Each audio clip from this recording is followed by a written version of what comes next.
Syphilis एक तरह का बैक्टीरियल इन्फेक्शन है जो कि आमतौर पर सेक्सुअल कंटेक्ट यानी कि अनप्रोटेक्टेड सेक्स की वजह से फैलता है। बीमारी की शुरुआत पेनलेस सोर जो कि आमतौर पर जेनिटल्स, रेक्टम और माउथ पर होता है। जब इन्फेक्टेड व्यक्ति का यही पेनलेस सोर किसी दूसरे आदमी के स्किन या म्यूकस मेम्ब्रेन के कांटेक्ट में आता है तो ये बीमारी एक आदमी से दूसरे आदमी में फैल जाती है। यही वजह है कि प्रोटेक्टेड सेक्स को प्रमोट किया जाता है तथा मल्टीपल सेक्सुअल पार्टनर को अवॉइड करने की सलाह दी जाती है।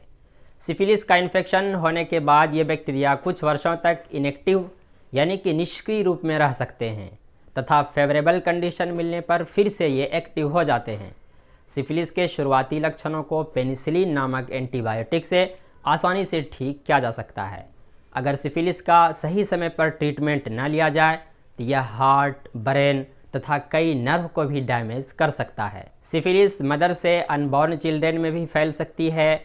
अब बात कर लेते हैं कि सिफिलिस के लक्षणों के बारे में कि सिफिलिस एक ऐसी बीमारी है जो कि कई स्टेज में डेवलप होती है और हर स्टेज के लक्षण अलग अलग हो सकते हैं, लेकिन ये कोई ज़रूरी नहीं है। कभी कभी इसके लक्षण एक दूसरे स्टेज के लक्षणों के साथ ओवरलैप कर जाते हैं यानी कि मिलते जुलते हैं, और कभी कभी तो इसका इन्फेक्शन हो जाने के बाद व्यक्ति को वर्षों तक कोई लक्षण ही नज़र नहीं आता है, कोई पता ही नहीं चलता है।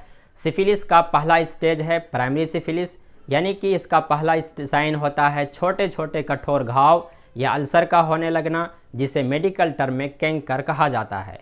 और ये अल्सर वहीं बनते हैं जहाँ से ट्रिपेनोमा पैलिडम बैक्टीरिया की एंट्री होती है। कुछ लोगों में एक कैंकर बनते हैं तो कुछ में एक से ज़्यादा। इन कैंकर की उत्पत्ति आमतौर पर इन्फेक्शन के एक्सपोजर होने के 3 सप्ताह बाद होता है। कई लोगों में तो सिफिलिस के कैंकर हो जाते हैं और उन्हें पता भी नहीं चलता है।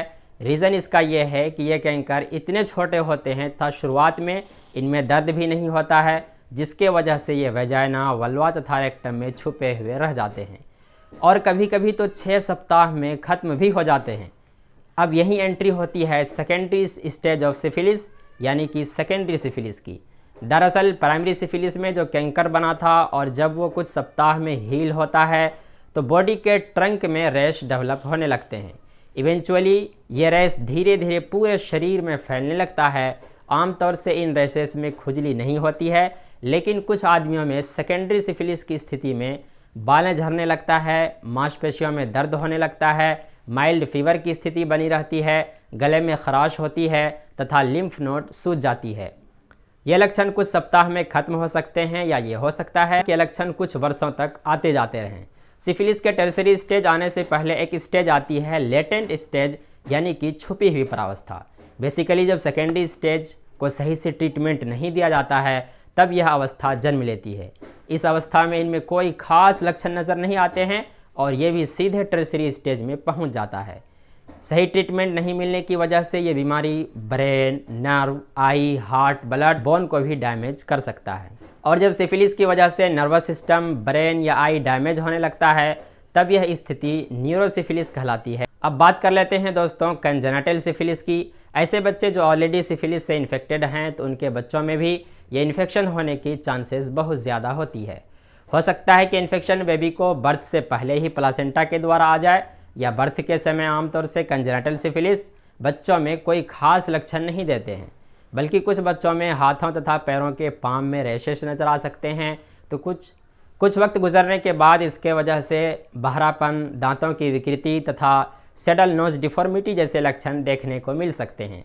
हो सकता है कि सिफिलिस से ग्रसित फीटस समय से पहले पैदा हो जाए या वुम्ब में ही डेथ हो जाए या बर्थ के तुरंत बाद डेथ हो जाए। ये तो रहा ऑल ओवर सिफिलिस के बारे में जानकारी। अगर आपको सिफिलिस को डायग्नोज करने के लिए टेस्ट के बारे में जानकारी चाहिए, इसके बारे में मैंने ऑलरेडी वीडियो बना रखा है, डिस्क्रिप्शन बॉक्स में उसका लिंक मिल जाएगा। आप वहां से कंप्लीट उस वीडियो को वॉच कर सकते हैं। Hopefully this video will be helpful for you. Thank you for watching.